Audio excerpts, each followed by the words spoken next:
Hello, I'm Nathan. And I'm Jody, and this is Word on the Web. Well, we did it. We did it. We did. Our conditional use application, permit application was unanimously approved. It was. Why? Because everybody showed up for us. Yeah, it was. It was awesome. It was awesome. It was long. It was long. It was long. It wasn't easy. No, I mean, I think it should have been more of a mini-series than like a one long movie, but okay, 9 hours. But the producers, they said it's exactly. going to happen in one day. Exactly. We took it in one take. It was a one-take wonder. Yes. But no, I mean, honestly, first, like a shout out to all of you who showed up, who sent in emails, who shared our information. Like, that is the key with local issues.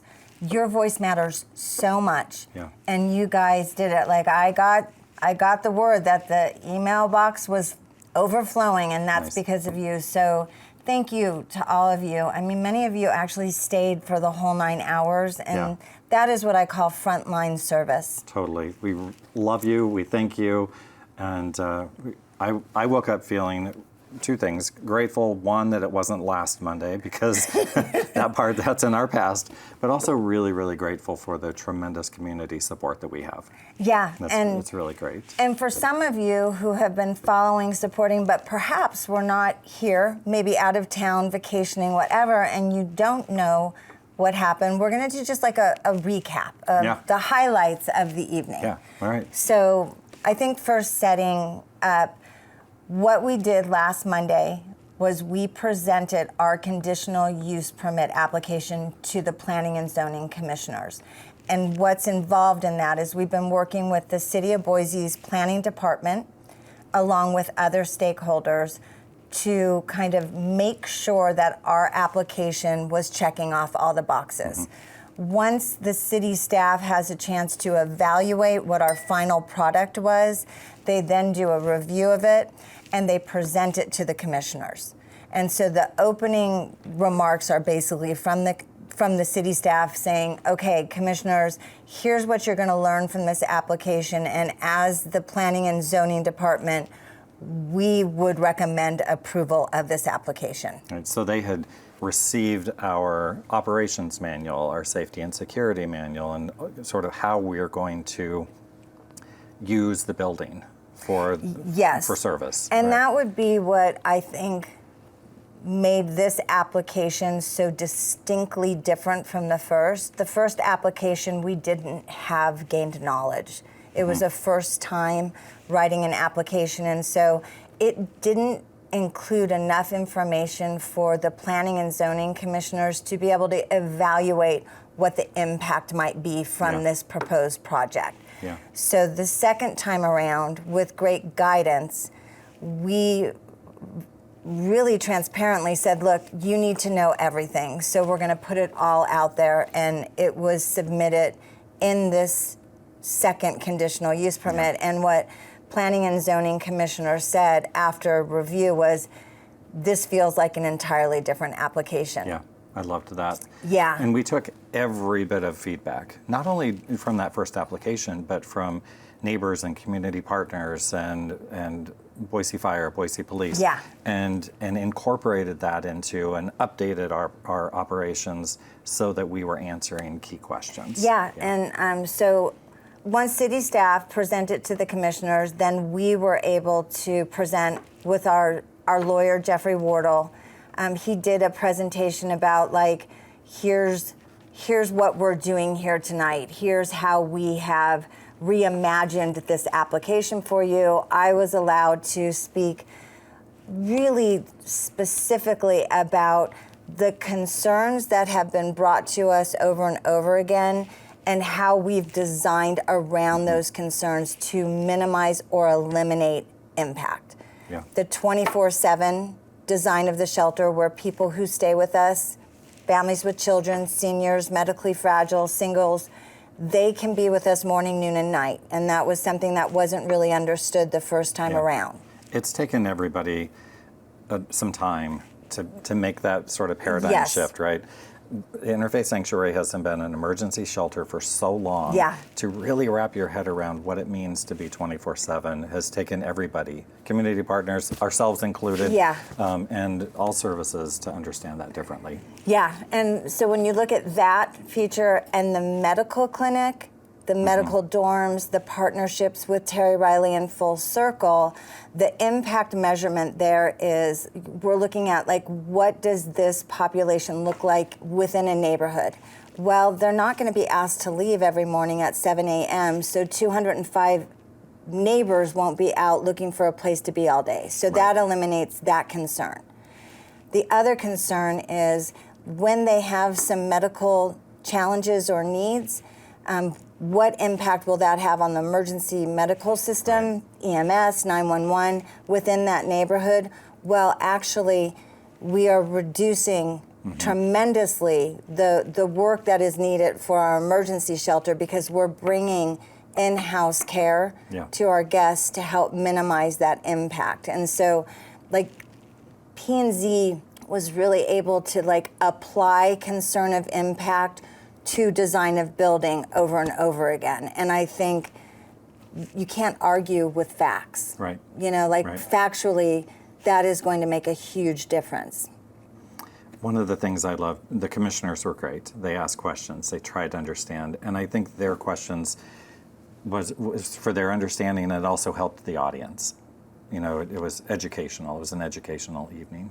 Yeah, I mean, anyone who was there for 9 hours definitely left. You learned something. I think they at least got a certificate of completion.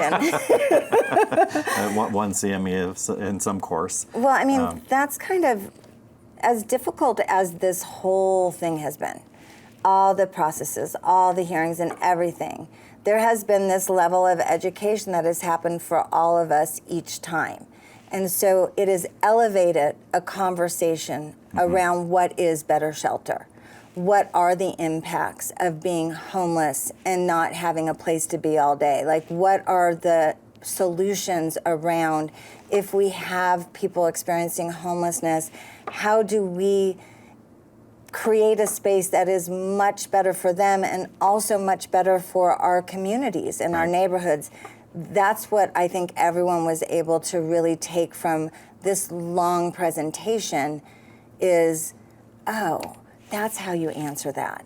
Oh, families Now with children have their own private space.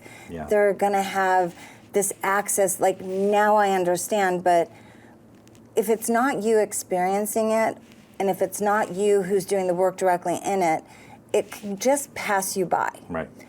I think that what was really presented that evening was a project that many people are very proud of now that they understand. Now and that they understand it. And the question was, is there anything like this in the United States that has all of this? Right. And there's not. Right. And like Boise, Idaho gets to be the proud initiator of this kind of brand new model. Yeah, and an essential model. Like, we're not doing it just out of whim. We're doing it because we are answering everything that we have learned from operating our emergency shelter and our hotel shelter. And we've been doing this since 2005. Yeah. And, you know, sitting there that night, we talk about other people learning, but I also learned. There were so many points that came from different testimonies. I took a page and a half of notes of maybe there's a tweak in our operations plan. Maybe there's something more we could do differently, or so it'll be evolving, right? How we roll, we think we understand it now, but it will evolve as we move into the space. Any good partner, any good neighbor starts with the best they can based on the knowledge that they have. But the adaptability of that neighbor to be like, we thought that might look different. Let's sit down and talk and let's see how we adjust this because it's not working as well as we thought. Right. That should be the model of any business, really. Like, how are we going to be a good neighbor? We're going to be responsive. We're going to learn from them and they'll learn from us the rights and the wrongs and the challenges, and like that's the hope. That's the hope, is that that's how the conversation evolves. But we do have to let our viewers know that there is this window of opportunity within the 10-day window of the approval of our conditional use permit, an appeal can be made. That appeal can come from the neighborhood association, and it can also come from Interfaith if there was conditions that were put on that application that we may need to adjust a little bit. So within the next few days, we'll learn if appeal is coming from either or both parties. Yeah. And if there is an appeal, then we appeal back to you guys, and we ask you to do the same darn thing for probably the same amount of time. But like, it's so nice to know that like when we ask, you guys show up, and you guys are the reason why we are continuing to move forward on this project, because you have never stopped showing up. And so thank you. Thank you. Yes. Yeah, thank you.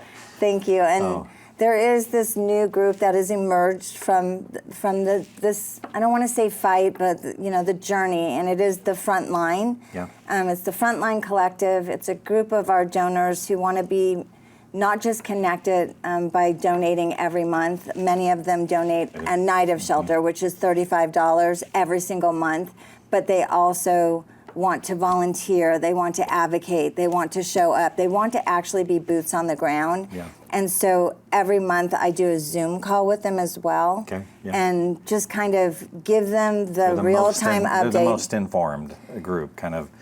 Well, I what's mean, I going want to on. inform everyone, but Yeah. they're actually electing to be informed, Yeah. and so Yeah, I gotcha. give them the ability to, like, okay, we're going to have this call every month, and I'm going to reach out to you first when we need something. And so that opportunity is alive, and if you are watching and you want to get engaged with the Frontline, you can go to interfaithsanctuary.org and you can get signed up, and we would love to grow our Frontline, because from today to maybe another hearing to moving into that new beautiful shelter, we're going to need the help of our community. We cannot do this alone. So invitations out there for you. Right. Because whether it's $35 or an evening volunteering or showing up to testify, all of that makes a huge difference in the lives of those we serve. Absolutely.